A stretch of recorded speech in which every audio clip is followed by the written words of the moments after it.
Friends, தேவாலயங்கள் அல்லது வீட்டிலே மெழுகுவர்த்தி ஏற்றும்போது குழிவான ஒரு பாத்திரத்தில் கிண்ணம் அகல் அதை போய் வைத்து இது மாதிரி மெழுகுவர்த்தி ஏற்றி வச்சிங்கன்னா நீங்கள் அந்த மெழுகுவர்த்தி கீழே உருகி விழாது. முதல் பாயிண்ட். அடுத்து அந்த தீக்குச்சிகள் தரையில் போடும்போது கரைப்பிடியும் அல்லது எரிந்த துணுக்குகள்லாம் இருக்கும். அதெல்லாம் பாதுகாப்பானது அல்ல. தரையை நாசம் செய்யக்கூடியது. இது சாதாரண சிமெண்ட் தரை. உங்கள் மொசைக்காக இருந்தால் எப்படி இருக்கும்னு கற்பனை பண்ணி பாருங்கள்.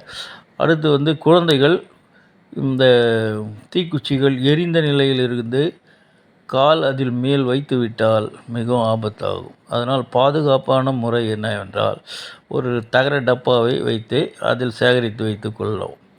அதனால் மிகவும் பாதுகாப்பது. எரிந்த நிலையிலும் சிலர் வீசுவார்கள்.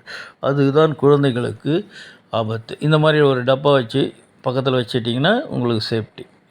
அடுத்து அகல் விளக்குலாம் ஏற்றுவீங்க.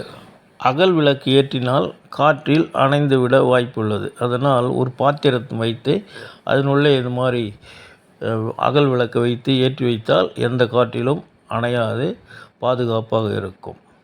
ஃப்ரெண்ட்ஸ், இந்த டிப்ஸ் உங்களுக்கு பிடிச்சிருந்தால் லைக் பண்ணுங்கள், ஷேர் பண்ணுங்கள், சப்ஸ்கிரைப் பண்ணுங்கள். தேங்க்யூ. அடுத்து வருவது